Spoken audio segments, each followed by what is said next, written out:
Para continuar, dar seguimento, vamos nos brindar agora também com a fala do doutor Fernando Gaburri, promotor de justiça na Bahia, né? Muito me honra aqui, porque também sou magistrada na Bahia.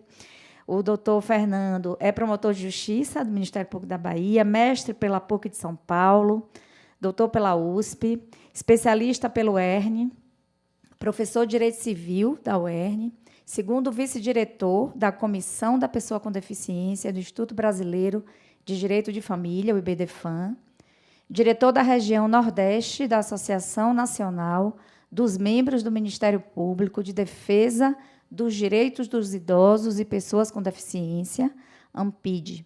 É ex-presidente do Conselho Municipal dos Direitos das Pessoas com Deficiência de Natal, por 2 mandatos, ex-procurador do município de Natal. Doutor Fernando, uma honra a sua presença aqui também, para falar para quem nos ouve, quem nos assiste, e aqui já pedindo desculpa, porque eu esqueci de fazer minha audiodescrição, porque tem alguns que não nos veem, tem alguns que não nos ouvem, e é muito importante lembrar, não vou fazer agora, até porque vou lhe passar a palavra, talvez no final.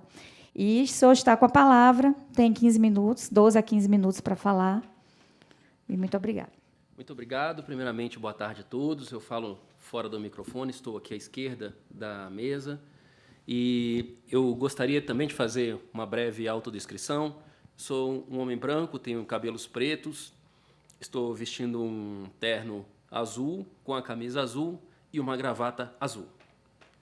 E gostaria muito de agradecer pelo convite, é uma honra muito grande estar no CNJ, é uma honra muito grande estar ao lado de pessoas que se interessam pelo tema. A doutora Elbia, que eu tive a honra de conhecer aqui, embora nós sejamos profissionais da Justiça da Bahia.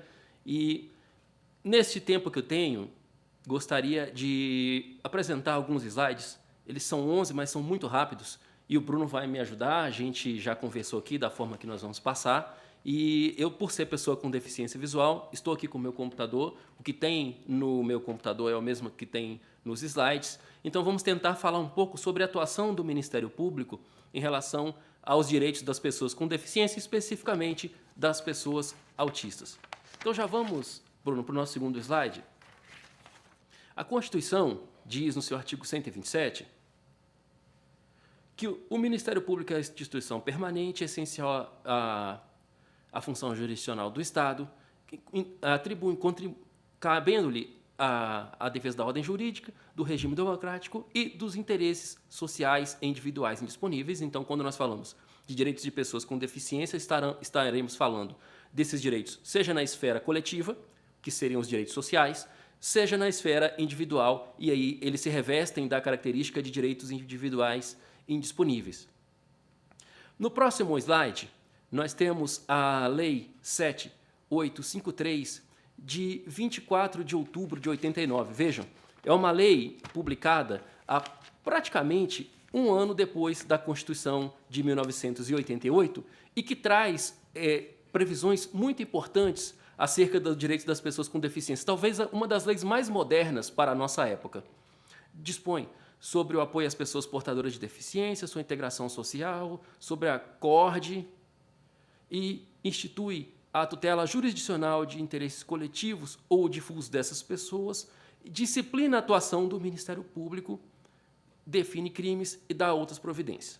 E aí nós temos, em seu artigo 3º, as medidas judiciais destinadas à proteção de interesses coletivos, difusos, individuais homogêneos e individuais indisponíveis da pessoa com deficiência, poderão ser propostas pelo Ministério Público. Então, vejam, a função do Ministério Público, desde 1988, com a Constituição, e depois de 1989, com a Lei da Política Nacional da Pessoa com Deficiência, já avulta de importância, tanto na situação da defesa individual, como na defesa coletiva desses direitos.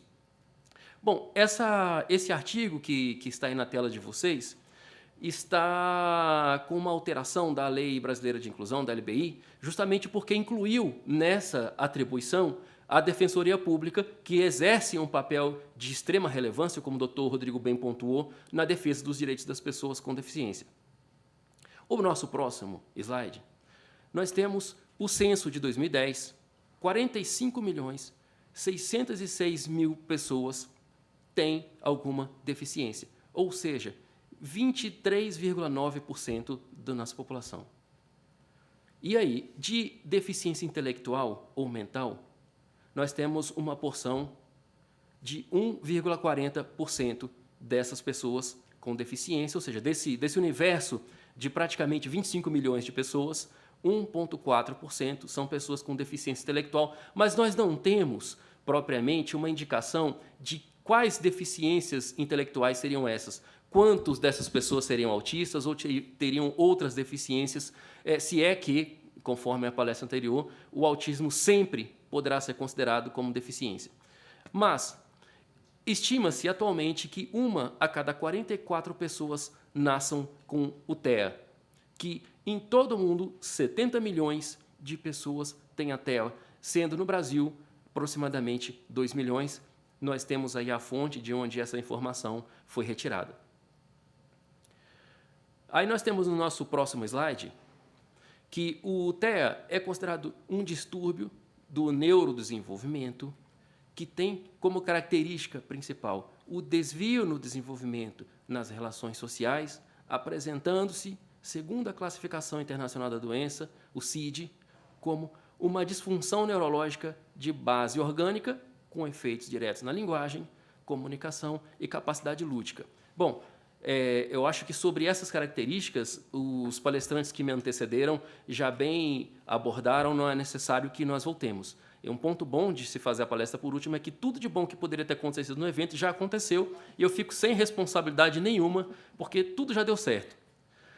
O nosso próximo slide, nós temos a Constituição Federal, e aí nós entramos na questão da educação. O seu artigo 208 diz: o dever do Estado à educação será efetivado mediante a garantia de...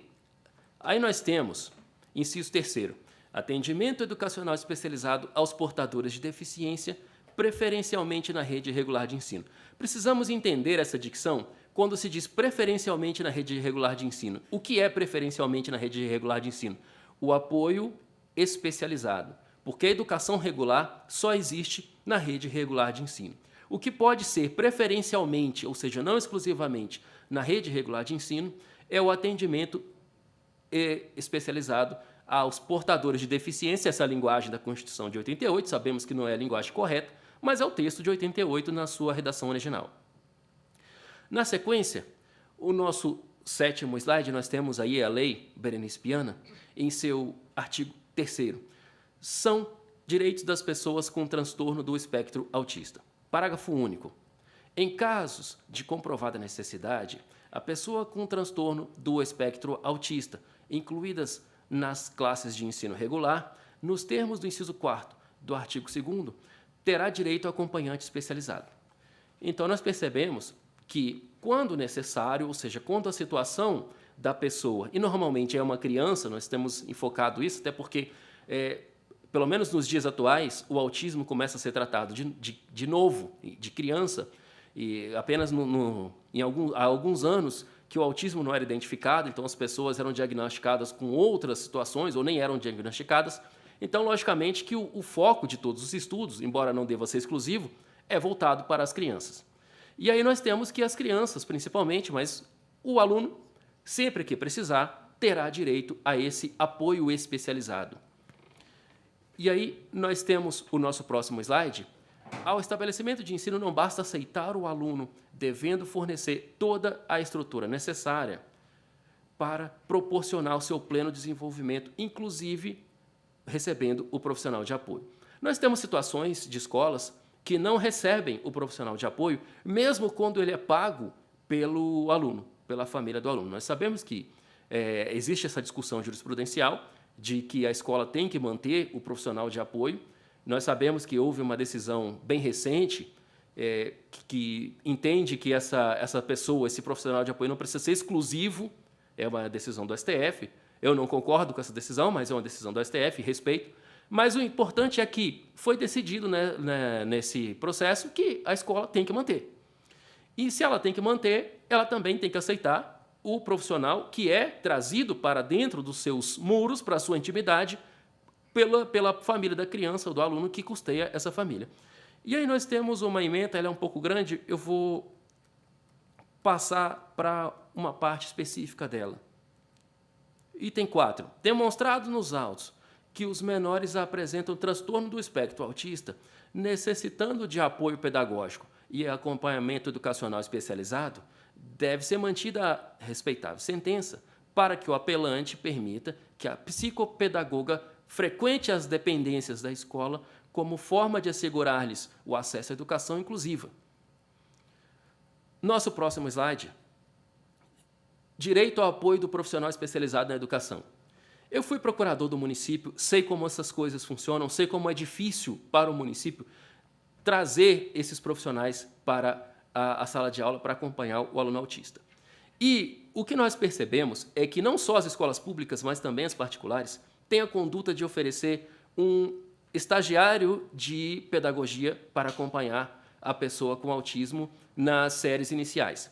O fato é, sem nenhum demérito em relação ao estudante, o que a lei assegura à pessoa autista é o acompanhamento de um profissional especializado. Ao que parece, um estudante não é um profissional especializado. E, logicamente, que a presença desse profissional tem um propósito, o de, com a sua técnica, aprimorar ou despertar as habilidades do aluno autista. E, talvez, o estudante de pedagogia, o estagiário, ainda que nas séries já finais, talvez não tenha toda essa técnica para desenvolver as habilidades dessa pessoa. Então, nós temos aqui uma jurisprudência, ela também é um pouco grande, eu vou...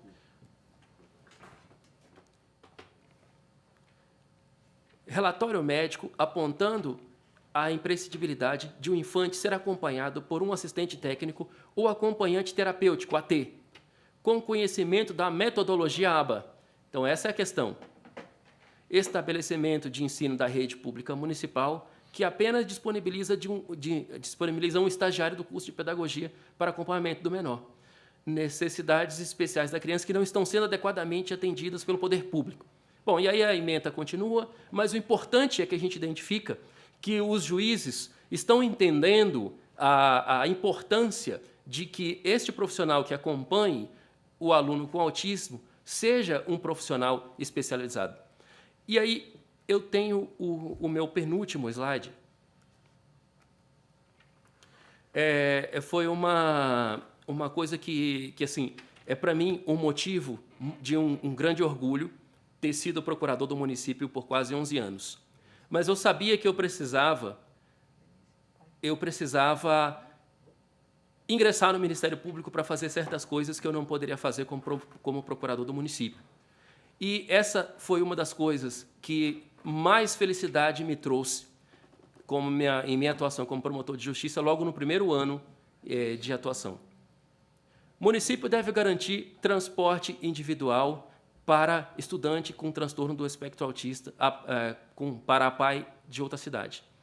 A Justiça determinou que o município de Terra Nova, no interior da Bahia, disponibilize ou providencie veículo para conduzir uma criança com transtorno do espectro autista e seu acompanhante a pai de Feira de Santana, que fica a 50 quilômetros de Terra Nova.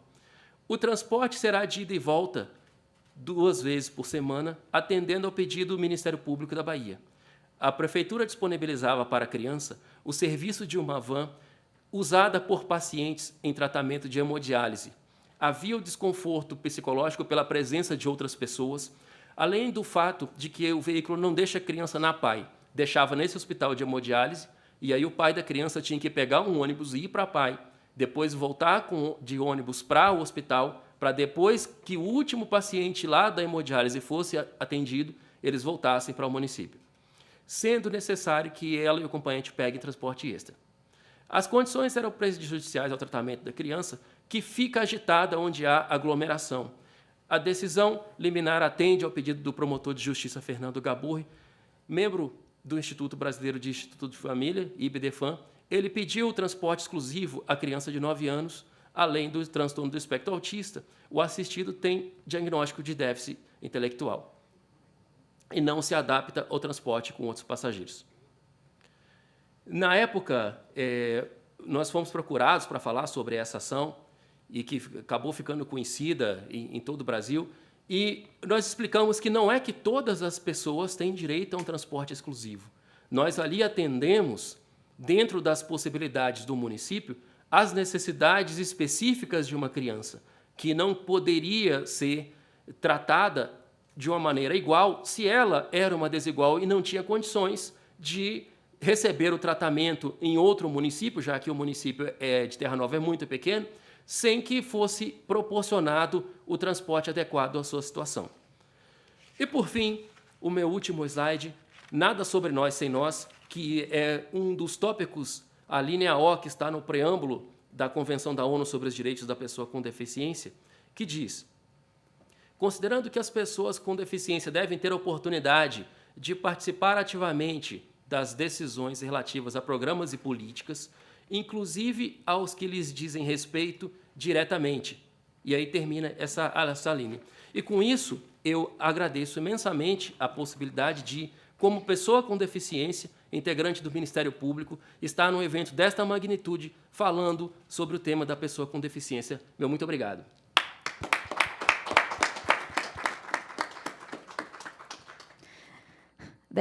Dr. Fernando Gaburri, nós que Obrigado. agradecemos a sua presença.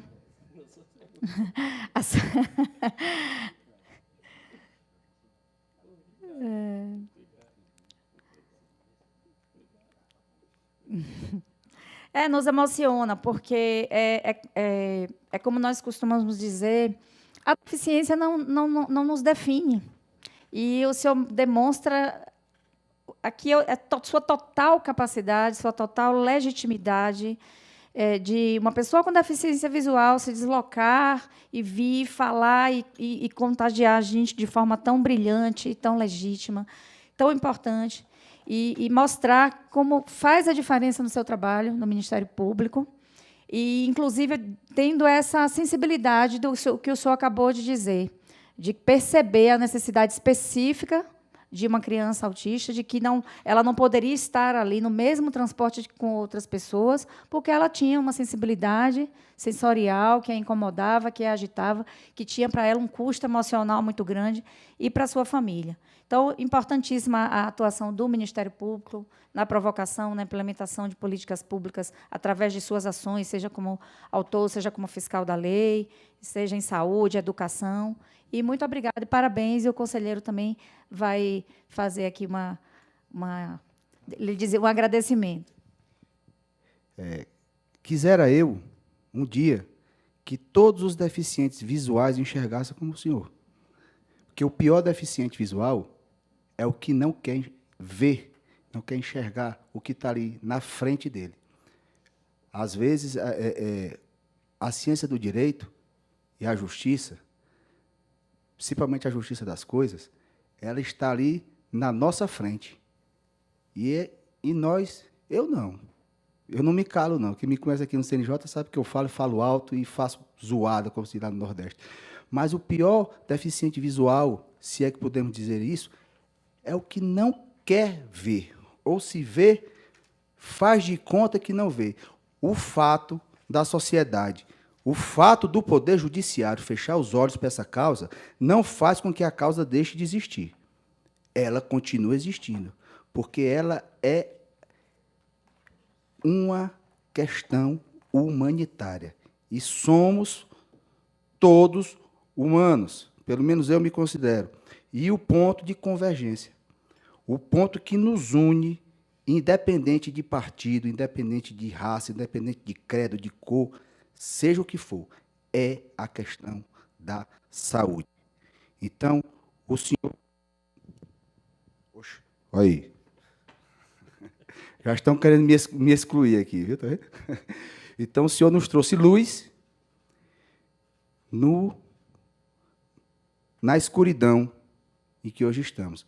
O senhor, com a sua escuridão interior, consegue transcender, consegue ultrapassar qualquer barreira. E o senhor foi luz para nós aqui hoje. Muito obrigado, como eu já disse aqui, já lhe dei um abraço, porque você realmente é fonte de inspiração para muita gente. Muito obrigado por você ter vindo aqui. Eu agradeço pelo convite. Eu sou muito honrado por estar aqui. Bom.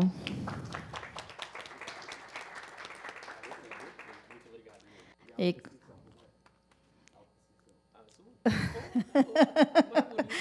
E com essas belas palavras do nosso querido conselheiro Mário Maia, encerramos aqui o 6º painel. Devolvo a palavra ao cerimonial.